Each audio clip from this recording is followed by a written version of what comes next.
grosses têtes de Laurent Ruquier, c'est de 15h30 à 18h sur RTL. Bonjour, heureux de vous retrouver avec pour vous aujourd'hui le retour d'une grosse tête culte dans deux stations, Val d'Isère et RTL, Gérard Jugnot.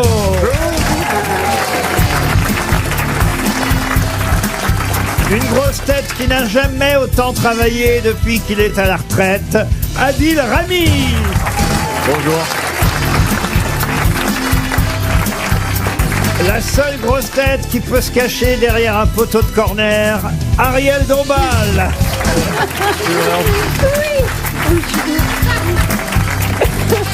Une grosse tête qui est là pour faire la balance avec Adil Rami, Paul Elkarat.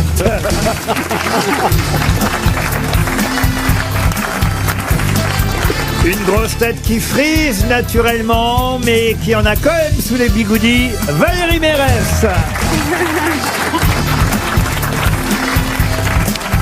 Et un autre retour, le retour d'une grosse tête qui n'a qu'un seul super-héros, Casterman, Philippe Gueluc. Bonjour. Et vous aurez remarqué, monsieur Rami, comme j'ai éloigné les femmes de vous, parce que vous les excitez trop. Les auditeurs m'ont dit, c'est pas possible, quand le footballeur est là, les filles, on entend qu'elle, et pia, et vas-y que je fais ma maline, et ceci, et cela. Donc là, je vous ai entouré de deux chauves. J'ai capté, ouais. Comme ça, on est On n'est pas tranquille. insensible à ces charmes. Ah oui, avec l'âge. Ah, tu vas virer avec l'âge. Mais il faut dire que Gérard ressemble à un ballon, donc il y a quelque chose entre eux. Mais et je suis sidéré, moi, quand je rencontre des footballeurs, de voir leur taille. Ce sont des grandes personnes, très longues. Ah, parce que vous n'avez pas rencontré Valbuena encore. Ah oui, Valbuena était très petit. Oui, mais en gros... Il y en a eu des petits quand même. Mais vous connaissez Gérard Jugnot quand même, monsieur Rami. Oui, beaucoup de ses films même, bien sûr. Ah oui, lesquels Papy fait la rébellion. La résistance. Ça c'est pas mal, Papy fait la rébellion. On n'est pas loin. Après, les bronzés, enfin, il y a beaucoup, les choristes. Ah, quand même. Ah, bah, oui, voyez. quand même, oui, bien sûr. Eh ben, ça vous fait déjà deux bonnes réponses, dites donc. Et Philippe Gueluc, vous connaissez Philippe Gueluc? Bien sûr, non. Non, mais pas moi, mais mon héros, le chat. Vous connaissez Le les chat. livres, les bandes dessinées. Drôlissime. Alors ça, faut pas parler de livres à Adil. Non, mais c'est avec des... Alors moi je connais un chat, c'est le chapeauté de Shrek, mais après je vois Eh pas. ben, C'est un dessin. le chat... Attends. Quand je cherche dans mon répertoire cervotique le chat, je vois trois petits chats. Non.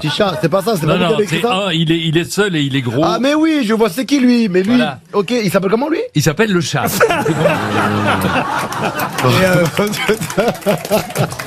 Mais tu le fais exprès ou tu es comme ça? Bah, attends, mais qui aujourd'hui on est dans une émission de grosses têtes avec des intellectuels. Oui. Comment on peut faire un chat et l'appeler le chat? Je comprends pas. Ah, il a raison. Il a raison. Vous auriez pu gros vous... minet. Non, je vais te dire, c'est parce que je dessine pas assez bien pour que les gens sachent tout de suite que c'est un chat. Non, ça Donc, va. C'est un chat Ah qui a oui, un gros oui, nez, il a le l'air chat. un peu, il Bah, a l'air qu'est-ce- d'un tamanoir. Qu'est-ce que vous dites Il a un chat avec un dit, gros- monsieur, il a dit, il a engrené le chat.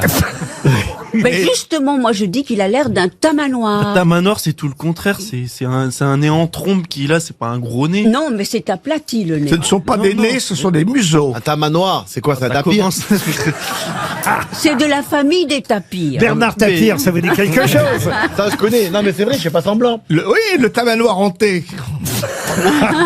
Hanté. Wow, on n'a même pas commencé, j'ai mal à la tête déjà. Mais, regardez les yeux de Valérie Mérès pour Adil Rami. Valérie, elle est comme une petite fille. D'ailleurs, elle a ressorti ses photos d'il y a 20 ans. Qu'est-ce que je dis d'il y a 20 ans? Il y a 30... 40, allez, 40 ans. En tout cas, elles étaient en noir et blanc, les photos. C'est Mais vrai moi qu'il je peux pas lui montrer mon chat. vous a quand même complimenté sur vos yeux avant l'émission. Mais oui, mais je sais, mais alors, j'avais fait une émission avec lui où j'avais pas trop fait attention, et puis j'ai appris qu'il aimait les vieilles. Mais non, mais, bon. non, mais quand on dit que j'aime bien les vieilles, oui, je les aimais bien quand j'avais 18 ans, maintenant j'en ai 38, c'est plus d'actualité. Hein.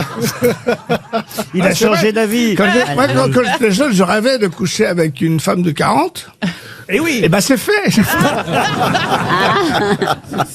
Bon, il est temps, je crois qu'on passe à une première citation pour relever un peu le niveau. Et ce sera pour monsieur Armand Guimbous, qui habite Amiens, dans la Somme, qui a dit « Le voisin est un animal nuisible assez proche de l'homme. » Gueuluc. Non, pas Gueuluc. Francis Blanche. Francis Blanche, non. C'est un Mort, Français. mort. Mort, oui, hélas, mort. Quelqu'un avec qui...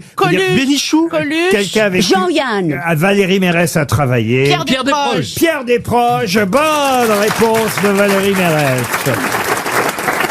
Une autre citation pour Myriam Lefray qui mettra tout le monde d'accord, et elle habite Creil, Mme Lefray, qui a dit « Il n'y a pas de choses avec lesquelles on ne peut pas plaisanter.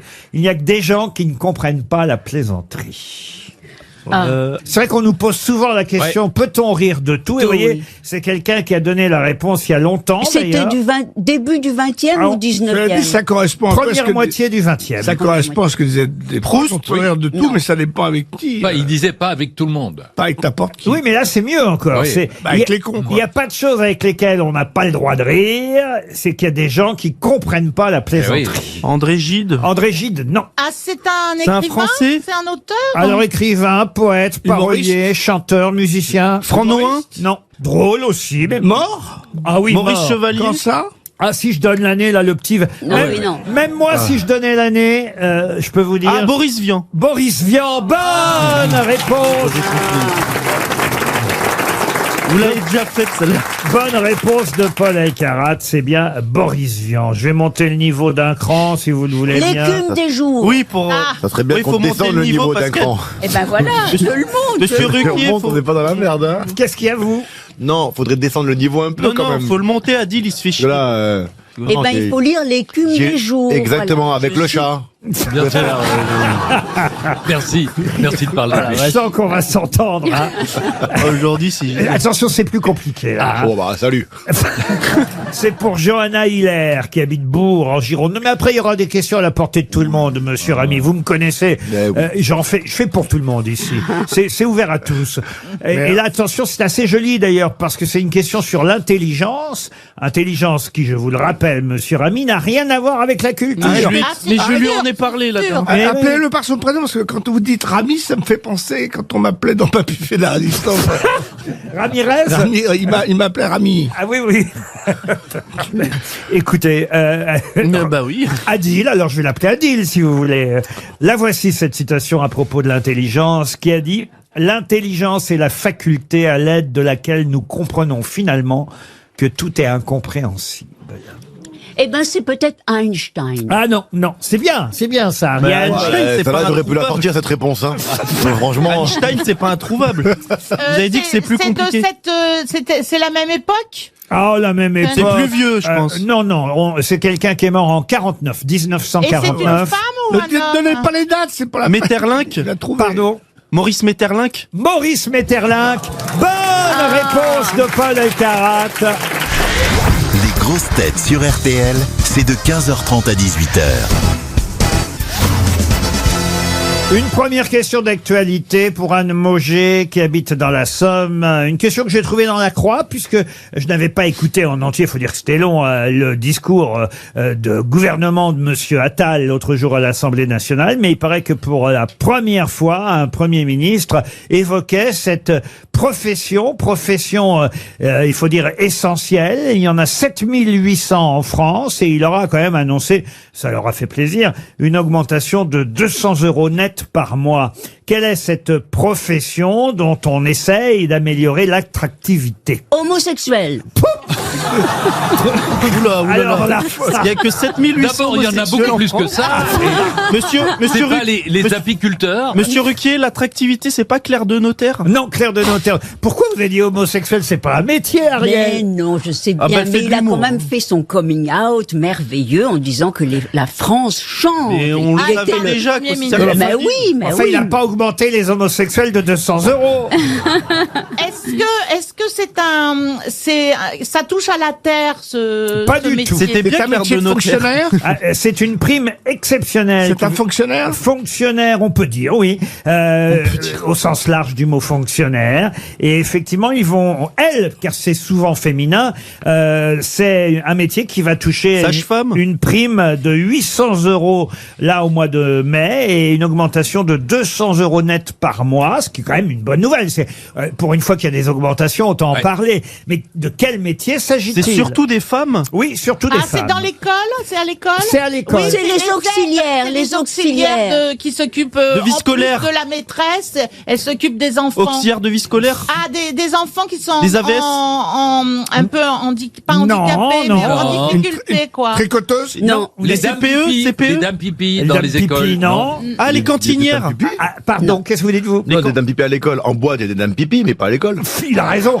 Où est-ce que vous avez vu des dames pipi à l'école? Mais vous justement pas, il en aurait fallu. Les femmes de Parce que Ouais, mais là, il y en a c'est zéro. Non, Attendez, parce Bon, que allez, là, allez. c'est une question quand même à laquelle tout le monde peut répondre, monsieur Rami. Vous êtes allé à l'école quand même. Bon, Bah, quand même. Ah bon, bah alors, quelle femme vous avez vue à l'école? Ben, moi, j'aimais bien Madame Falco, la prof d'espagnol. Voilà, prof d'espagnol, très bien. Alors, oubliez la prof d'espagnol. Ok. Et Les surveillants. Les surveillants, bon. Ok. mais une femme que vous alliez voir de temps en temps, j'en suis sûr. Ah, les médecins scolaires, Ah, médecins scolaires. oui. Ben, celle qui nous... directrice. Non, Les médecins L'infirmière. scolaires. non, celle qui nous demande ce qu'on veut faire plus tard, là, dans la vie. Comment ça s'appelle, celle-là, là? la qui- conseillère, Conseillère L'auxiliaire. d'orientation. Conseillère D'orientation qui sert absolument à rien, d'ailleurs. Mais oui, c'est pas ça? la conseillère d'orientation. C'est tout, ouais, c'est la seule femme que je Attendez, voyais non, très mais- souvent, d'ailleurs. Vous avez dit qu'il y en a 7000 ou 7200 en France. 7800. Donc C'est très les peu, médecins, il y en a- non, les il y en a médecines. pas dans chaque Alors, école. médecin, médecine. Infirmière. Docteur. Infirmière. Infirmière Mais il l'a dit. scolaire, bonne réponse. Infirmière scolaire. Qui n'est pas allé un jour voir l'infirmière à l'école? Valérie, vous y êtes allée voir Ah l'infirmière? non, jamais. Ah bon, comment ça se fait? Non, moi, il n'y avait pas d'infirmière, il y avait des bonnes sœurs, mais il n'y avait pas Mais il y avait une d'infirmière. Mais ça veut infirmerie. dire que ça voudrait dire qu'il n'y aurait que 7500 au lycée ou au collège. 7800 infirmières. C'est un peu ce que je Donc il n'y en disais a tout à pas l'heure. il y en a pas une par Non, établissement. non, alors. parfois elles font plusieurs établissements. Voilà c'est pourquoi elles sont pas là tous les jours. Voilà. Il faut choisir le jour où on va voir l'infirmière. Il faut choisir le jour où on se blesse. Si possible, Moi, j'y allais très en souvent. fait, elle est là, je peux faire et je peux me péter la. Elle est là, elle va me soigner. Oui. Mais enfin, c'est le désert médical scolaire, ça. Ah oui, oui, bah oui, mais c'est comme ça. Voilà pourquoi on va tenter de relancer l'attractivité de ce métier en augmentant le salaire des infirmières scolaires. Il y en a pas assez des infirmières scolaires.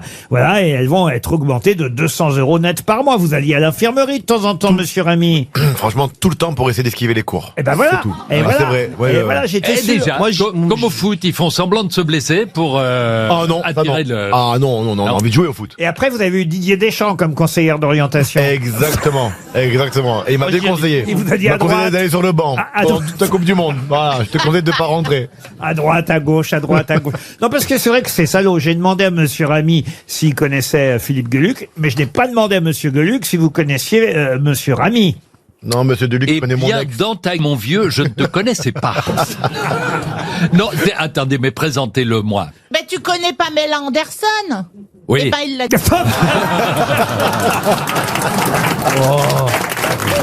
Alors là, Valérie. Alors, est-ce que je peux te serrer la main?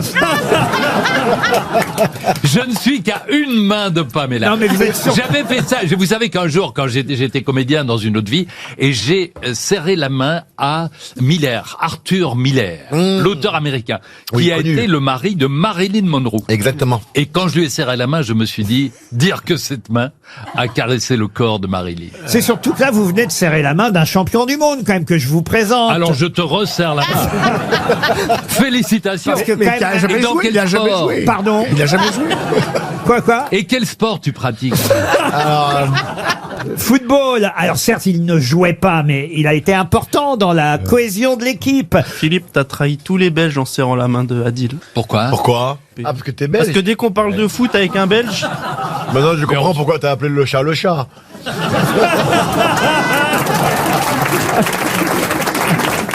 En effet. Non, il n'a joué dans aucun match, mais il était important pour l'ambiance. Comme ici, d'ailleurs. Voilà. Ah, bon, Eh, bah, Il ne répond à aucune question, mais il met le feu. Exactement. Exactement. Ben, comme chez les Bleus. Voilà. D'accord. Exactement Bravo. pareil. L'adaptation, on s'adapte. On est parti des infirmières scolaires. Parce que ça n'a rien à voir avec la visite médicale. Ah non, où rien il fallait à avoir un slip propre. Ah bah, non seulement C'était la panique, hein. il fallait avoir un slip propre, mais on en a souvent parlé ici, mais on a eu des témoignages depuis d'infirmières scolaires qui disent que c'est fini cette époque, mais à notre époque, on se faisait un peu tâter les testicules par Ouais, pour voir l'infirmière. si ça descendait bien. Exactement, mais ça, je crois qu'elles font plus ça aujourd'hui. Ah non, c'est pour ça que le métier n'a plus d'attractivité. On pense que c'est le salaire. Laurent, c'est plus l'infirmière qui fait ça, mais le prêtre continue à pratiquer. RTL, 15h30, 18h, les grosses têtes de Laurent Ruquier. RTL, les grosses têtes répondent aux auditeurs. Ah, le premier auditeur est plus qu'un auditeur, c'est une vedette chez vous, monsieur Gueluc. On a parlé de lui il y a pas longtemps dans cette même émission avec votre compatriote Guillaume, parce qu'on était surpris de voir ce nom que nous ne connaissions pas en France, dans les personnalités belges préférées des Belges. Si je vous dis, monsieur Gueluc, Bertrand Carrois, ça vous dit quelque chose? Non, je connais un Bertrand Carwash à qui je rends visite avec ma voiture quand elle est sale.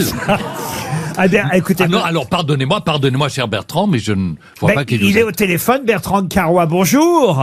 Bonjour, vous allez bien, monsieur Ruquier? Eh ben, très très bien. Vous avez été surpris qu'on parle de vous la semaine dernière? Oui, on m'en a parlé, j'ai écouté l'émission par la suite et franchement j'étais surpris, agréablement surpris de me retrouver dans votre émission. Ben, déjà, nous, ce qui était surprenant, c'était qu'on vous retrouve dans les top des personnalités belges préférées du magazine Ciné Télé Revue. Wallonie, hein. Il y a même pas Gueluc, d'ailleurs, dans la liste des Belges préférés, il faut le dire. Il y a Angèle. Il y a Angèle, la chanteuse Angèle. Il y a Guillaume, qui a été élu belge de l'année. Et il y a Tintin. Non, il n'y a pas Tintin, non. Il y a Kevin De Bruyne. Écoutez, cher Ariel, il s'agit pas de dire n'importe quoi tout le temps. Non, mais écoutez, Tintin est un héros qu'on adore. Oui. Mais pourquoi Et Tintin il est belge. Oui, Ah bon Il a été créé. Oh, Bon, ben, Ah, comme le chat. il apprend vite. ouais. Sauf que vous ne connaissez pas manifestement Bertrand Carrois, qui est le policier le plus célèbre de Belgique. C'est bien ça, monsieur Carrois? Ben, je ne sais pas, oui, c'est ce qu'on dit, mais bon, en réalité, je suis un policier comme un autre qui a peut-être accroché au niveau des citoyens par rapport à ma manière d'être ou ma manière de travailler. C'est-à-dire qu'on vous voit régulièrement dans toutes les émissions belges. Mais oui, je vois.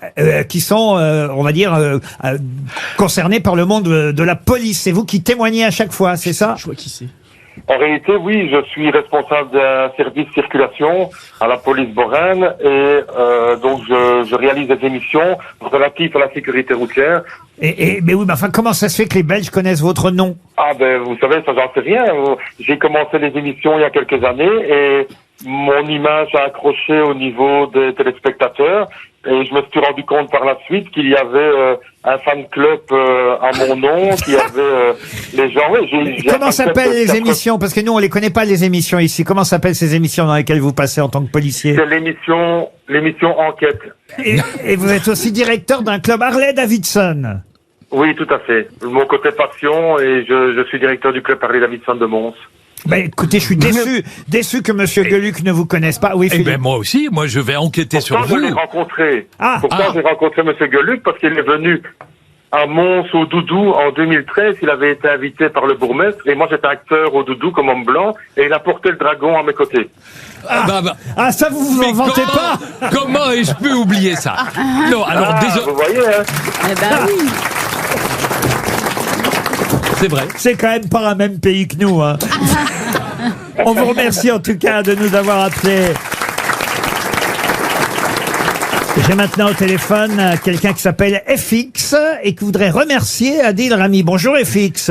Bonjour Laurent, François-Xavier l'appareil, donc je dis bonjour à vos grosses têtes, au public. Oui, c'est fait. Effectivement, je vous appelle parce que voilà, il y a un mois, je vous ai appelé pour gratter un maillot à Adil Rami. Oui. Parce qu'en fait, j'ai un lien avec lui envers Lille, envers Fréjus. On est tous les deux du 27 décembre. Oui. Ah, ça me parle. Et je pensais que sur le ton de la plaisanterie, il m'avait dit, écoute, la prochaine fois que tu vois ma sœur, parce que sa sœur, elle travaille à la mairie de Saint-Raphaël, tu lui demanderas un maillot, c'est elle qui a tous mes maillots. Et c'est pas tombé dans l'oreille d'un sourd. Donc moi, j'ai pris contact avec Afida. Et sa sœur m'a reçu dans son bureau à la mairie de Saint-Raphaël pour me remettre un maillot de Adil. Donc je tiens vraiment à le remercier. Ah, bah ça fait plaisir, merci beaucoup. D'avoir tenu parole. C'est pas lui, c'est sa sœur. Oui, bah, mais je crois qu'elle le gère. En fait, la moitié d'Adil, c'est un peu sa sœur, je pense. Ah, je c'est crois vrai que Bah, exactement, comme j'ai elle doit pas de beaucoup le cerveau. surveiller. Ah, c'est la sœur qui gère Adil, alors. Là, je vous vois en photo, là, avec un numéro 23. C'est quel maillot, ça? Alors, c'est un maillot de 3. C'est pareil, je me suis fait un peu chambrer d'ailleurs parce que j'ai pris une photo avec Afida qui est très grande. Donc mes copains, non seulement rigolent de moi parce que je suis tout aussi à côté d'elle.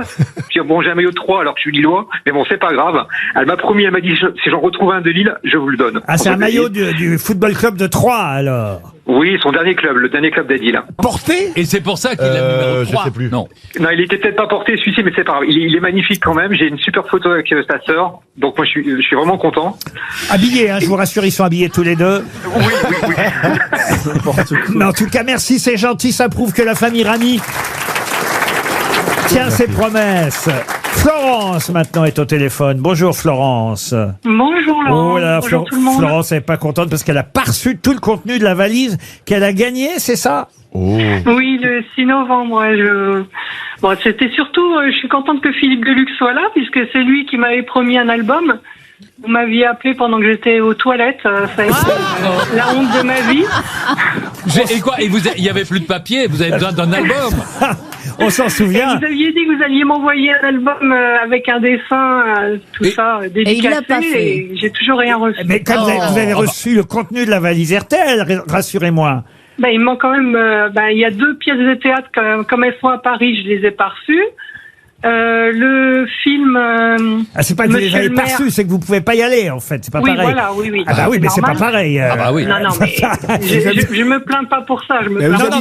mais vous avez raison. quand même, faut être précis. On vous a envoyé des invitations, mais vous ne pouvez pas venir. C'est pas tout à fait la même chose. Vous habitez où? Ouais, à Toulouse. Ah bah oui. Ah bah voilà. Mais donc, pour ce qui est de Et- l'album, il est évident que dès après-demain, il va partir avec la dédicace. Mais vous savez, voilà, merci de me le rappeler, mais j'ai envoyé Voilà. tous les albums que j'avais promis. Ouais, comme en ce moment, il y a pas mal de gens qui se plaignent, je me suis dit, bon, Georges, je vais lui remonter les bretelles. Ah oui, je vais Georges. m'adresser au patron. Georges, c'est celui qui envoie les cadeaux, Georges. Voilà. Mais comme il avait une Vous copine. pouvez bloquer les routes aussi, si vous voulez. Non, mais en fait, j'ai envoyé un mail, c'était pas du tout pour ça, en fait. Ah bon. La raison principale, c'était quand même pour féliciter Laurent, parce que je suis allée voir la pièce La Joconde parle enfin samedi soir Oh là là. à Toulouse. Oh, vous êtes une des Et, premières, alors. C'était fantastique. Oh bah merci. C'était super. Ah bah merci, c'est très. Bah, je vous offre des places pour Paris comme ça, comme vous l'avez déjà vu. Le problème est réglé. C'est très gentil en tout cas, Laurent. Florence. Et moi, je voulais vous dire, Florence, donc je vous envoie l'album, mais ma recommandation, c'est que lui aussi, vous le lisiez lorsque vous êtes aux toilettes, parce que il est tapissé de rire. D'accord. Et je peux même ajouter, quand on s'appelle Florence, c'est quand même normal d'adorer la Joconde. Oh. C'est là où elle est née. Eh oui. Bravo Florence. 15h30, 18h, les grosses têtes de Laurent Ruquier sur RTL. Les grosses têtes avec Laurent Ruquier, c'est tous les jours de 15h30 à 18h sur RTL. Toujours avec Gérard Jugnot, Valérie Mérès, Paul Elkarat. Bonjour. Bonjour Paul. Ariel Dombal, Adil Rami et Philippe Gueluc. Bonjour Laurent. Bonjour Philippe. Ah bah tiens, je vous emmène en Espagne, puisque monsieur Gilles Pascal, qui habite Sainte-Féréole, espère lui un chèque RTL, et que la question qui lui est attribuée concerne le concours Eurovision de la chanson. Peut-être vous avez lu ça dans le Figaro. Absolument, je l'ai lu. Ah oui, alors racontez, faites-nous un résumé, Eh bien, je vais Ariel. vous résumer la chose. Oui, C'est très qu'il bien. y a toute une polémique autour d'une chanson qui s'appelle La Zorra. Et la Zorra... Pas Zora, Zora, Z-O-2-R-A. Non, pero en espagnol se dice La Zorra. La Zorra. C'est comme Et Zorro, vous savez, le vengeur masqué, c'est Zorro. Voilà. C'est Zorro qui signe d'un S qui veut dire Zorro. Bueno, et alors, la polémique étant que la Zorra, quand vous regardez dans le dictionnaire, ça veut dire la renarde. La Comme femme du Zorro, le renard. Le renard. Voilà, voilà. Et Zorro, comme- pardon, Zorro. Zorro normalement, il devrait signer d'un R. Il veut dire Zorro, parce que c'est Elle- le renard. Des fois, il signe d'un X. El Zorro, El Zorro. C'est produit par la On a Fox. compris. Bon, et donc il y a toute une polémique parce que la zorra, ça veut dire aussi peut-être une femme un peu de mauvaise. Une pouvez le dire. Voilà, Ah oui. et donc une chanson ne peut pas aller à l'Eurovision et représenter l'Espagne et avoir un nom de péripatéticienne. Péripatéticien. Autant j'ai pas beaucoup de bonnes réponses, autant je suis polyglotte espagnol, je gère. Et alors, comment on doit dire alors? Ben, je sais pas, mais je crois que c'est Warra, une fille pas bien. Une fille pas bien? Non, alors c'est... Oh, ne citons Non. pas des noms de personnes à l'antenne, s'il vous plaît. Non, güera, güerita, ça veut dire la grand-mère. blonde, ça veut La dire blonde. la blonde. La c'est rubia, pas eso. nécessaire- Eso es la rubia. Non, la güerita, la C'est comme ça güerita. qu'il appelle Pamela. Attendez, ça m'intéresse que vous parliez ensemble en espagnol, Oui. Ariel et Adil. Allez-y. voir. Adil, ¿tú hablas español? Yo hablo muy bien. Bueno, pero yo también. Por eso que no Entonces- te echando. Pues lo que estás diciendo, la güerita. La güerita es una... ¿La güerita? No, Sí, no conozco la esto, güera pero- o la güerita es Y- La de rubia, blonde, sí, pero- la Ils sont en rubia. train Vous en êtes ce bien moment sur RTL. d'échanger. Bueno, Et Non. là, pour une fois, c'est nous qui avons l'air En tout cas, effectivement, les Espagnols sont pas contents parce que cette chanson, une partie des Espagnols, cette Oui. chanson qui s'appelle Zorra, Zorra, ça veut dire, d'ailleurs, j'ai regardé dans la liste des représentants l'Espagne à l'Eurovision au fil des années, effectivement, pour 2024, c'est marqué Zorra, chanté par le groupe Nebulosa, et traduction, eux, ils ont mis carrément ah bon? dans Wikipédia, salope. Ouais, Et normalement, c'est Zalope. Avec... Mais les Espagnols disent Zalope. Si le Z c'est un S, le S c'est un Z, quoi. Alors évidemment, je suis allé rechercher. Bah d'abord, on pourrait peut-être l'écouter cette chanson, comme vous dites, Sarah, Zora, Sarah, je sais pas quoi. Évidemment, les Espagnols espèrent gagner parce qu'ils font partie de ce qu'on appelle les Big Five. C'est ce que c'est les Big Five. Les 5 ont gagné. Alors, c'est les 5 pays les plus importants au niveau de la contribution financière à l'Eurovision. Il y a l'Allemagne, la France, l'Italie, l'Espagne et le Royaume-Uni. Je suis d'accord, mais les Big Five, c'est aussi le surnom de la main du roi Charles d'Angleterre. C'est aussi l'oreille et l'œil des États-Unis. Bon, en tout cas, les Espagnols font partie des Big Five, mais ils n'ont pas souvent gagné le concours Eurovision de la chanson, contrairement aux Anglais ou aux Français, enfin encore que les Français. Aux Irlandais, aux Suédois surtout. Ça s'est calmé pour la France depuis quand même 1977, je crois, mais les Espagnols, ils n'ont gagné que 2 fois. Et la dernière fois, c'était en 68 et en 69. En 68, avec une chanson qui s'appelait La La La, interprétée par Maciel. Ensuite, l'année d'après, l'Espagne gagne à nouveau. Mais alors attention, cette année-là, en 69.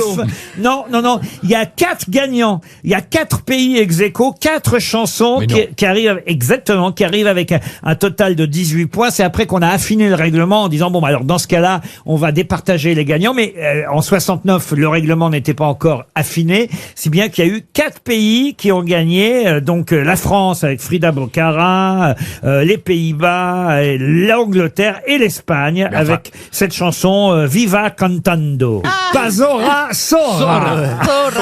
Ariel, pardon, mais un Z, c'est un Z, vous voyez. Sí, pues por eso te digo qu'un Z es zorra. Mais c'est très compliqué pour les gens, pour les marins, parce que quand il y a quelqu'un qui fait un SOS, Ben, en V, c'est un Espagne, F c'est en allemand. ZOZ. ZOZ. Et c'est Et on vrai lui porte pas qu'en secours. espagnol, le V, c'est B. Et le V en allemand, Le V, c'est F. il prononce Oh, B. non, écoutez, ne nous perdez pas. hein. Non. Et le V en allemand, c'est F. Ouais, et On est en France, on parle français. Parce qu'on dit quanto Il a raison, vale. Ramirez. Ramirez. Alors, effectivement, je n'ai pas encore posé la question, vous avez raison, et je vais la poser d'ailleurs dans un instant après la pub, je pense, parce que c'est une question, à mon avis, je suis à peu près certain que cette question-là, vous n'aurez pas la réponse et qu'elle va rapporter 300 € à Gilles Un ami à Pascal. vous Gilles Pascal qui habite Sainte-Féréole en Corrèze. Je ne connaissais pas Monsieur Pascal, je vous jure, Gérard. Et non seulement ça rapportera 300 € à Monsieur Pascal, mais puisque nous sommes dans la semaine verte, la Green Week, vous savez, c'est la Green Week sur RTL et sur M6 cette semaine, eh bien, on verse 300 € à chaque chèque gagnant, 300 € supplémentaires à une association écologiste. Et là, aujourd'hui, aujourd'hui, c'est à Terre des Liens qu'on offrira 300 € supplémentaires. Terre des Liens, c'est une association qui préserve les terres agricoles, qui allège le parcours des agriculteurs, qui s'appuie sur une dynamique citoyenne novatrice. L'épargne et les dons du public vont évidemment développer l'agriculture biologique paysanne. Eh bien, Laurent, je trouve qu'après les annonces du Premier ministre Attal, c'est 300 € qui vont être donnés à l'agriculture, vous honore. Merci. Mais donc ça nous culpabilise, parce que si on trouve la réponse... Oui, ça a l'air de vous culpabiliser. Si, pour la planète. On va faire exprès de pas trouver. Voilà, parce que c'est notre geste pour la planète. Voilà. Je vous ai déjà raconté à peu près l'histoire de l'Espagne au concours Eurovision de la chanson, mais j'aurai une question supplémentaire après la pub. Les grosses têtes sur RTL, c'est de 15h30 à 18h. Alors là, voici ma question qui va peut-être permettre, moi je dis peut-être, mais je pense que vous n'aurez pas la réponse, qui va sûrement donner un chèque RTL à Monsieur Pascal à Sainte-Féréole et aussi donc... À Terre des Lieux. À Terre des Liens, des Liens. Elle est toujours à côté, hein, je sais pas comment elle fait. Et non, mais ça se prononce pas comme ça, apparemment. Laurent, et 100 € peut-être dans le public. Et peut-être 100 € dans le public, ça ferait 700 € au total. Ah oui. Si le public gagne, on ne peut plus verser les 300 € à Terre des Lieux. Ah si, ça fera 700 au total, Monsieur Junio. Voilà pourquoi je vous demande d'essayer quand même de répondre à la question.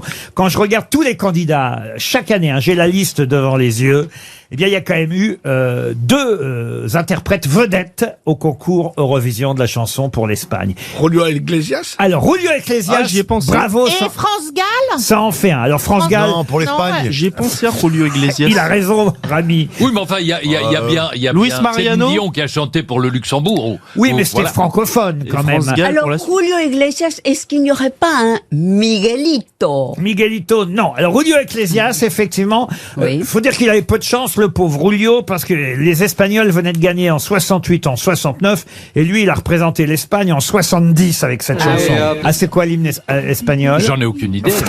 Non, mais vous connaissez l'hymne espagnol? Pues mira, yo soy la única, yo sí he cantado con Julio Iglesias. Soy la sola aquí que he cantado con Julio Ah, bah alors voilà, tu peux nous montrer alors. Vous imaginez s'il avait dû chanter la Marseillaise, s'il avait joué pour l'équipe de France, Julio.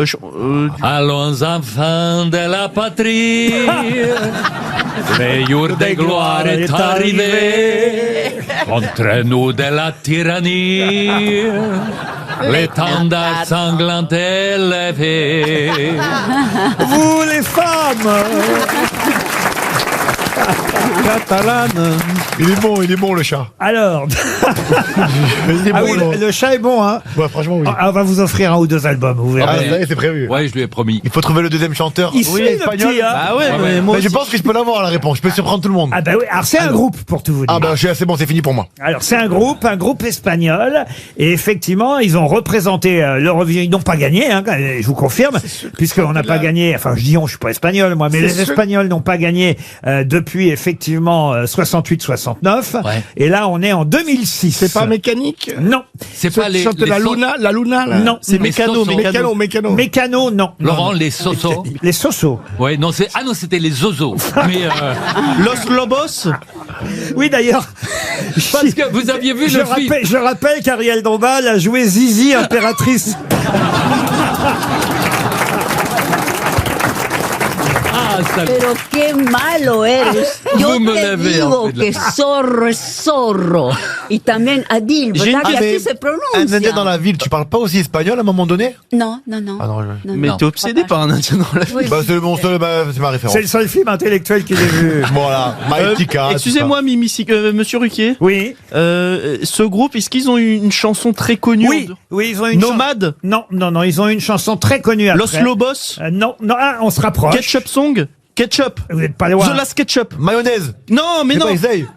Mais oui, Nutella, c'est... Nutella. Mais non. Cocktail. sauce cocktail. Accéléré. Oui. C'est, The Last Ketchup. La SketchUp. La SketchUp. Bonne réponse. Ouais. Alors, on a donné le pognon. Bravo Paul Mais et non. l'écologie. Mais alors, ouais. Oh l'horreur. Alors là, SketchUp, ils avaient représenté l'Espagne à l'Eurovision Ça, en je savais 2006 avec une chanson qui s'appelait Bloody Mary. Je pensais que tu parlais Quand d'un il est rentré tueur en pour série. chanter cette chanson et puis il connaissait absolument pas les paroles. Ah oui? Ah ouais, et c'était super marrant. Alors vous nous avez dit que vous chantiez bien. Et Non, maintenant, pas du tout. Maintenant, RTL et le public Non, non, attend non, non, évidemment non, une non. chanson d'Adil Rami. Je suis catastrophique. Mais quand même, quand vous avez été bizuté, normalement, je crois que Oui, chaque joueur en d'équipe équipe- de France doit Oui, chanter quand il bah, arrive. J'ai chanté quoi J'ai chanté il en faut peu pour être heureux, vraiment très peu pour être heureux. Il faut se satisfaire du nécessaire, un peu d'eau fraîche et de verdure que nous prodigue la nature. Voilà. Ouais, c'est vrai. Ça peut marcher. Non, c'est vrai, vaut mieux pas que tu chantes. Non, mais écoutez, c'est un joli effort. D'autres auraient... Ah oui, c'est un effort, mais moi je préférais l'imaginer chanter que de l'entendre. Oui, d'accord. Bon, enfin, écoutez... Ah, vous- moi aussi j'aimerais t'imaginer, tiens. En tout cas, la SketchUp et Julio Iglesias, malgré leur renommée depuis, n'ont pas fait gagner l'Espagne à l'Eurovision de la chanson. Et vous n'avez pas fait gagner Terre de Liens. Les grosses têtes C'est tous les jours de 15h30 à 18h sur RTL. RTL, 6 grosses têtes, 5 fake news. Emiliane est au téléphone depuis le Maine-et-Loire, dans le 49. Bonjour Emiliane. Bonjour Laurent, bonjour à tous. C'est un prénom masculin, ça s'écrit E-M-I-L-I-A-N. Ça n'est pas commun quand même comme prénom Emiliane. Non, c'est pas commun. J'en ai pas connu beaucoup. Et vos parents vous ont appelé comme ça, pourquoi alors? C'est une très bonne question. C'est Emilien en breton. Ah bah voilà, Ah, bah. Ils sont bretons vos parents donc. Pas du tout. Bon. Ben alors, vous avez des parents curieux alors Emiliane. Bah vous leur direz. Ah bah, on leur dira. Monsieur M. Tête d'Oie alors, c'est vos parents. C'est mes parents. Ouais. Bon, il faut dire qu'ils déjà ils avaient un nom pas commun, ils ont décidé de mettre un prénom aussi peu commun que le nom au fond. Voilà. Hein. Ouais, j'ai été gâté. Qu'est-ce que vous faites dans la vie, Emiliane? Je suis commercial en grande distribution. Ah bah très bien. Et quelle grande distribution Intermarché, Super U, Leclerc, etc. Ah bah très bien, ah bah comme ça. Des gens très bien, avec qui on travaille beaucoup à RTL et qui nous rapportent beaucoup d'argent. Merci Emiliane. En tout cas maintenant, c'est vous qui peut-être allez gagner beaucoup d'argent, si ce n'est de l'argent en tout cas. Un magnifique séjour au Futuroscope pour 4 personnes. Waouh. Vous serez attiré par une force magnétique irrésistible, votre curiosité. Vous voyez comme c'est bien écrit? Et bien dit, patron. Vous plongerez au cœur d'une tornade avec les chasseurs de tornades, élus meilleure attraction au monde, et vous en sortirez tout ébouriffé. Vous deviendrez astronaute avec objectif Mars. Vous serez propulsé à la vitesse supraluminique et personne ne vous arrêtera. Et à la nuit tombée, vous rêverez les yeux grands ouverts devant le spectacle nocturne, la clé des songes. Quand on imagine, Laurent, que vous improvisez tout ce commentaire, c'est incroyable. 40 attractions. Et vous aurez forcément votre préféré parmi ces 40. En tout cas, vous allez passer un week-end formidable au Futuroscope avec les 3 personnes de votre choix. Normalement, c'est 2 adultes, 2 enfants. C'est possible pour vous, Emiliane? Ouais, on trouvera les enfants. On trouvera les enfants. En tout cas, Emiliane, pour ça, il faut bien écouter les grosses têtes. Une seule de mes grosses têtes va vous donner la vraie info du jour. Les 5 autres vont vous mentir avec des fake news. On commence par monsieur Philippe Gueluc. D'accord. On sait comment le médecin du roi lui a annoncé son diagnostic. Hein, on parle du roi Charles d'Angleterre. Il lui a dit: j'ai une bonne et une mauvaise nouvelle. Mauvaise nouvelle, vous avez un cancer. Bonne nouvelle, ça aurait pu être les oreillons. Valérie Mérès. Retour de Bertrand Cantat. C'est Adrien Quatennens qui assurera la première partie de ses concerts. Monsieur Adil Rami. Céline Dion souffrirait du syndrome de l'homme raide. La chanteuse a déclaré: ça me fait encore un point commun avec mon René. Paul Elkarat. François Bayrou remis en selle. Gérard Depardieu aurait déclaré: il est trop vieux pour que je fasse le moindre commentaire. Ariel Dombal. À partir d'aujourd'hui et jusqu'au 8 février, ce sont les journées sans téléphone. Et pourquoi ça commence aujourd'hui? Parce que c'est la Saint-Gaston et que Nino Ferrer a chanté Gaston. Il y a le téléphone qui sonne, il n'y a jamais personne qui y répond. Gérard Jugnot pour terminer. Les enfants de Joe Biden ont téléphoné aux enfants d'Alain Delon pour leur demander d'être plus discrets. Alors, qui a dit la vérité parmi toutes ces infos? Tout ça pour un joli séjour au Futuroscope, Emiliane. Alors, je vais procéder par élimination. Oui. Adil Rami, c'est faux. Alors, elle est bien souffrante de cette maladie peu commune, il faut dire, le syndrome de l'homme raide. De la femme raide, du coup. Ouais, alors, pour le coup, on peut dire de la femme raide, vous avez raison, mais elle n'a pas dit, effectivement, que ça lui faisait un point commun avec son René. Gérard Jugnot, j'élimine aussi. Alors, les enfants de Joe Biden n'ont pas téléphoné aux enfants d'Alain Delon, je vous le confirme. Philippe Gueluc non plus. Gueluc, c'était quoi? Ah oui, les oreillons du prince, du roi Charles. On a une pensée, évidemment, pour le roi, n'est-ce pas, monsieur Gueluc? Bien entendu. Vous qui aimez la royauté en Belgique. Heureusement que c'était pas un cancer rectal, sinon Elisabeth II aurait dit anus horribilis. Oh Ouh là là. Ensuite. Alors Valérie Mérès, je sais plus si j'ai dit, mais c'est faux. Même si c'est vrai que le Parisien nous annonce le retour du groupe Détroit, le groupe de Bertrand Cantat, mais la première partie ne sera pas assurée par Adrien Quatennens. Je vous confirme aussi. Paul, c'est faux aussi. Paul Elkarat, c'était quoi, Paul? Bayrou. François Bayrou, remis en selle, aucun commentaire de Gérard Depardieu. Donc il vous reste... Il me reste la princesse Ariel. La princesse Ariel, et oui. Les journées mondiales sans portable, c'est même mondial, hein. Et avant c'était une journée, et là c'est 3 jours, du 6 au 8 février. Vous êtes capable de rester 3 jours sans votre téléphone, Ariel? Moi, peut-être tout de même, bien que, comme tout le monde, j'ai de fortes addictions, et notamment, je scrolle. Ah. Oui, je scrolle les sauvetages d'animaux, et maintenant c'est devenu, ben voilà, addictif, et j'en fais 1 heure par jour. 1 heure de scroll? Oui. Et 1 heure de crawl aussi, alors dis donc. Vous pouvez, monsieur Rami, parce que vous êtes ici sans mobile apparent. J'ai pas compris. En français, ça donne quoi? Non, est-ce que vous utilisez souvent votre téléphone? Mais bien sûr, je suis obligé, c'est un ordinateur, il y a mon agenda dedans. À votre agenda? Bah carrément. Mais c'est vrai que je disais tout à l'heure que je vous ai jamais vu autant travailler là. Je travaille, ce matin, il faut savoir un truc incroyable, ça m'est jamais arrivé avant. Ce matin, j'ai acheté le Figaro et le Parisien avant de venir. C'est pas vrai? Non mais je l'ai juste acheté. Il veut rester. De lui à tout. Mais c'est quoi Bah écoutez, pour la semaine prochaine, lisez-les, hein. Adriane, vous partez au Futuroscope. Laurent Ruquier et les grosses têtes, C'est jusqu'à 18h sur RTL. Ah, le livre du jour est signé par quelqu'un qu'on connaît bien ici aux grosses têtes, parce que c'est une grosse tête lui-même, qu'on adore, qui s'appelle Olivier Bellamy. Et Olivier Bellamy vient de publier aux éditions Libretto La Folie Pastrée. Vous qui aimez Marseille, monsieur Jugnot, vous aussi, monsieur Rami, vous serez intéressé par ce livre, parce qu'on apprend beaucoup de choses sur Marseille et surtout la culture à Marseille, à travers le personnage de cette femme, moi que je ne connaissais pas, mais monsieur Bellamy nous raconte tout sur cette femme incroyable qui tenait salon. C'est pas tout à fait le mot, mais on en parlera avec Olivier Bellamy dans un instant. Marie-Louise Double de Saint-Lambert, de son vrai nom, comtesse Lily Pastrée, comme on l'appelait. Et cette comtesse, pendant la guerre, pendant l'occupation, elle a eu un rôle important parce qu'elle recueillait les artistes juifs. Elle n'avait pas peur des Allemands. Et non seulement elle les recueillait, mais elle a même monté, ça c'est assez incroyable à raconter, elle a monté un spectacle le 27 juillet 1942, une représentation en son domaine, en son château, une représentation d'une pièce célèbre, pièce de Shakespeare. Je vais vous demander laquelle. Ça, c'est trouvable. Songe d'une nuit d'été. Et c'est le Songe d'une nuit d'été. Bravo, Ariel Dombal.